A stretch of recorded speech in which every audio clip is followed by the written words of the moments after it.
Good afternoon, Your Royal Highness, Lords, ladies and gentlemen. I'm so pleased to be with you here today to talk about a topic I'm passionate about, the resilience of our forests in the UK. Now, I'm going to talk about forestry today, but I hope a lot of what I say is also applicable to whatever business you're involved with. To start off, I would like to give you a bit of context around what the forest industry in the UK looks like, what we're doing, and what the reasons are that we need to address drought and fire resilience immediately. I'll then proceed on to talking about drought, how we can tackle that, and some of the mechanisms I've seen from across the world that help us to look after our trees and our forests. Finally, forest fire is going to become more of an issue here in the UK, and again, I hope to address that. So what will climate change look like for our forests? We should see more storm events, more severe storm events, as well as pests becoming more prevalent. Now, we're familiar with these in UK forestry. We deal with windblow quite often, and our regulators and our government are doing their very best to keep pests and diseases out of our country. However, drought and fire resilience, although we have policy documents, lengthy ones I will add, it's not feeding down to the practical day-to-day forestry. That was the inspiration for my topic here, was essentially to bring these to the forefront and address the problems. So, climate change is coming. Are we really seeing that many wildfires now? Is drought a huge problem for us? You could argue not. But let me give you some of the forestry context that I hope will inspire you to make some changes. In the UK, last year we planted 20,000 hectares of new woodland, and our ambitious UK government hopes to achieve 16.5% forest cover by 2050. That means a whopping 30,000 hectares of new woodland annually. Adding to that, our softwood production in the next decade is coming to a peak, as seen in the graph.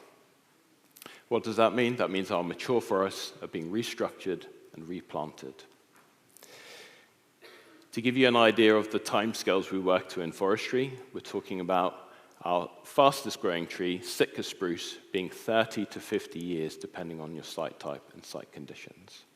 So you can see with thousands of hectares of new woodland and replanted woodland, all these trees will be in that magic 2050, 2060 period when these extreme climate change predictions will come to pass.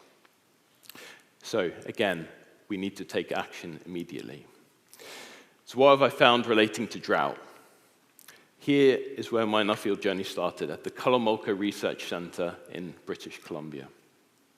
Their drought experiments looked at what site factors influence certain species of trees and the genotypes within those species. Those for us to consider are heat or temperature, precipitation, whether that comes in rain or snow, and also the moisture holding capacity of your soils. Finally, thinking about aspect. And in aspect, we should consider wind direction. We know that wind dries our crops. Timberland in New Zealand echoed this. They are one of the biggest managers and owners of commercial forestry in New Zealand, with a contiguous block of 70,000 hectares of pine. They are collecting data from their sites to identify what the site conditions are, but also collecting information on how genotypes of pine and other species perform on those sites.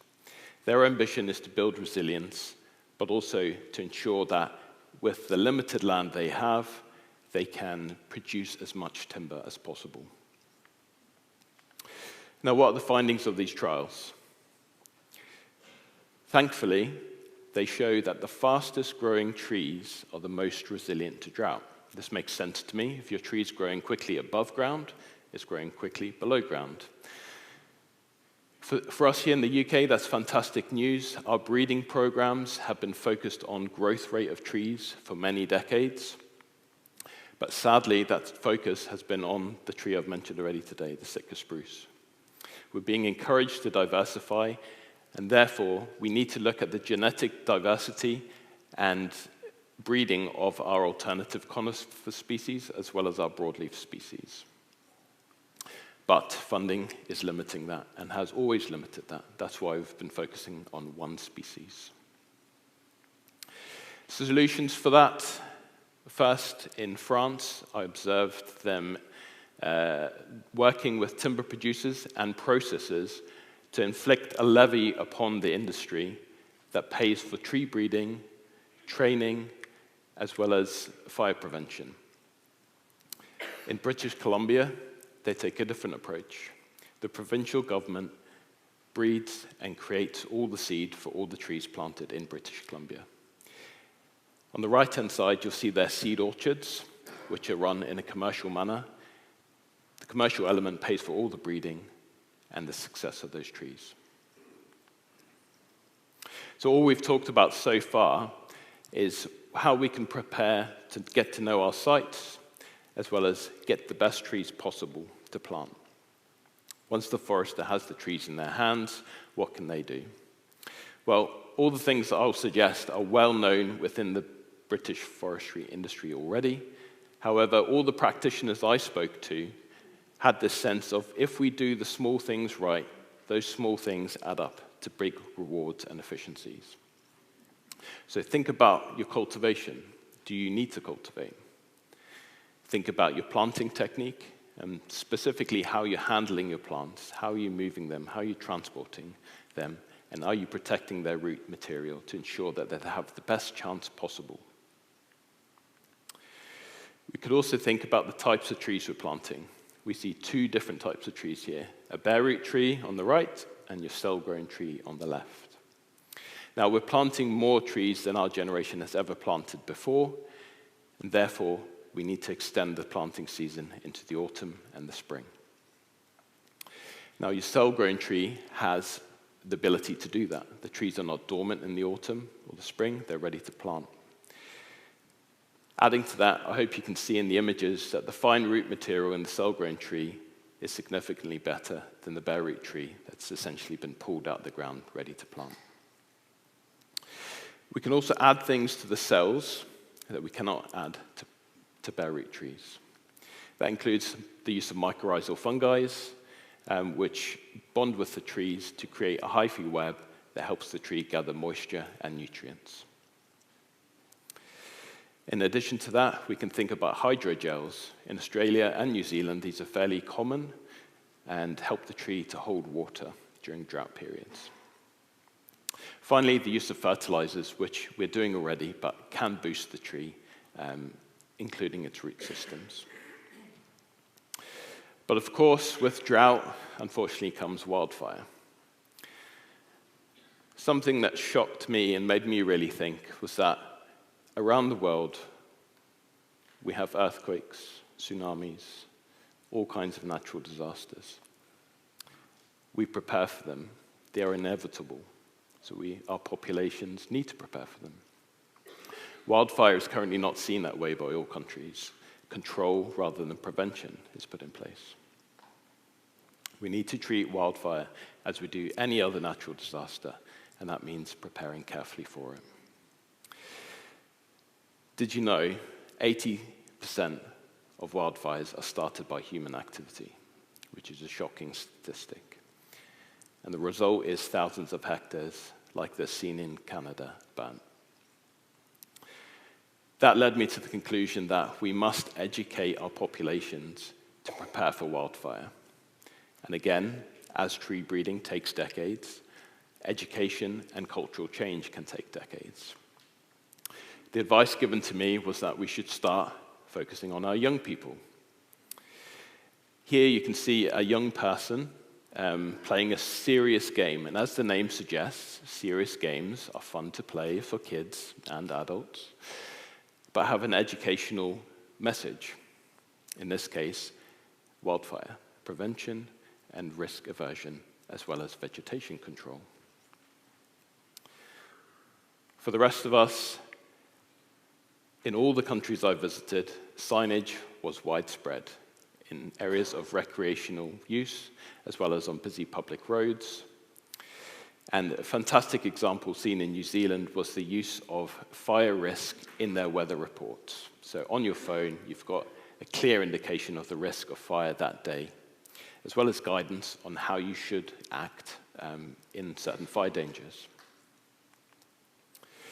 For us working in the forest or indeed on a farm, having firefighting equipment to hand in fire risk periods is absolutely essential. If you can control the fire, you should. If you can't have this equipment to hand, establishing fire ponds on your property, including good access to the ponds and good access for helicopters, is essential. When you're using your machinery, particularly in woodland or around vegetation, for example, if you're flailing, make sure that your exhaust and your engine is absolutely clean of vegetation. This is a source of ignition, and it's worth keeping an eye on. So we're talking about prevention, and here we can see a number of things we can use to keep our fuel loads down. So when we talk about fuel and wildfire, we're talking about vegetation loads. Mechanical means of flailing, or as you can see here, the rolling machine in France is an option, but also the use of herds of goats and sheep to control herbaceous and woody vegetation. I would urge you also to think about your organization. Who's responsible for fire? In an emergency situation, you must make these roles absolutely clear. When you're training your staff, ensure they're put in front of active fire. You cannot know how someone will react to fighting a fire unless they've stood in front of fire. Now, just to offer some brief conclusions. I feel we have to prepare now. Tree breeding, education, and cultural change can take significant amounts of time. I've offered a number of funding solutions, and I hope that my discussions with a number of organizations going forward will help with this. And just a reminder, because sometimes climate change can seem like a big beast to tackle, our small steps taken individually add up to significant change. I would encourage you all to think about what you can do within your business, your farm, to make that change. Next steps will be to approach organizations such as these, particularly the Future Trees Trust and the Conifer Breeding Co-op, both charities working in the forest sector, to do their best to increase our resilience in our forests. A huge thank you to my sponsor for their generous contribution and for making this all possible for me, and for everyone at Nuffield for being absolutely supportive. And also, I should mention my employer, Scottish Woodlands, who gave me plenty of time off. A huge thank you to all the people in this picture who were open and honest, gave me accommodation, and much, much more. Thank you.